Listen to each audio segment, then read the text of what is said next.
Freddie Blay, the board chairman of the Ghana National Petroleum Corporation, has threatened to sue some 29 civil society organizations, calling for his resignation over a decision to sell a 50% stake in Jubilee Holdings Limited to Petro SA. In a statement, Mr. Blay has described the call for his resignation, as well as that of the GNPC CEO Opoku Dankwa, as deeply regrettable and unfortunate.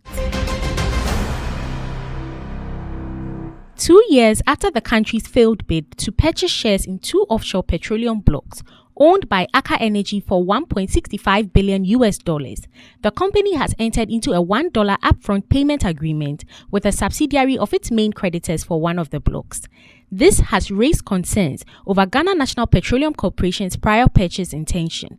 Earlier, the government and the GNPC made a spirited bid for Aker Energy's offshore blocks, South Deepwater Tunnel and Deepwater Tunnel Cape 3 Points. The Civil Society Organizations Coalition on Extractive Governance argued that the 2 oil blocks had been ridiculously overpriced. They have charged GNPC to state its position on the Aker and Africa Finance Corporation transaction, particularly explaining why it did not preempt sale of the asset for an upfront payment of $1 since they were willing to pay $1.3 billion upfront. Dr. Patrick Kweku Ofori, CEO of the Ghana Chamber of Bulk Oil Distributors, has stated that the recent decrease in retail fuel prices has nothing to do with gold for oil policy, as claimed by some government factions. According to him, Ghana is unable to determine how much it pays for crude products on the international market. He explained that instead of the gold for oil policy, forex is the key determiner in how fuel prices rise or fall.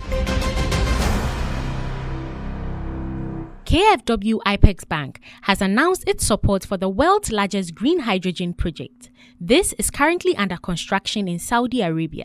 The bank will contribute $325 million. Neom Green Hydrogen Company is building a massive production plant in Oxagon, Saudi Arabia's Neom region.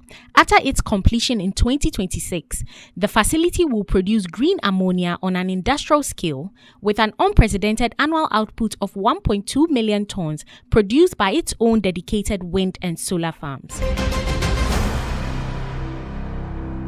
The Association of Ghana Industries has expressed dissatisfaction with the Public Utilities Regulatory Commission's announcement of an increase in utility tariffs.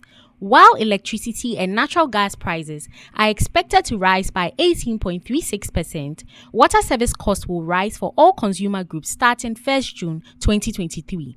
Chona Makpelo, Greater Accra chairman of the HEI, told media that this development makes businesses uncompetitive in the face of the African Continental Free Trade Agreement and has the potential to stifle the growth of local industries.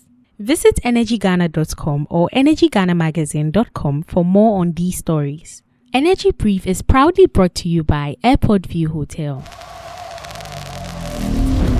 Energy Ghana TV. Local in focus, global in perspective.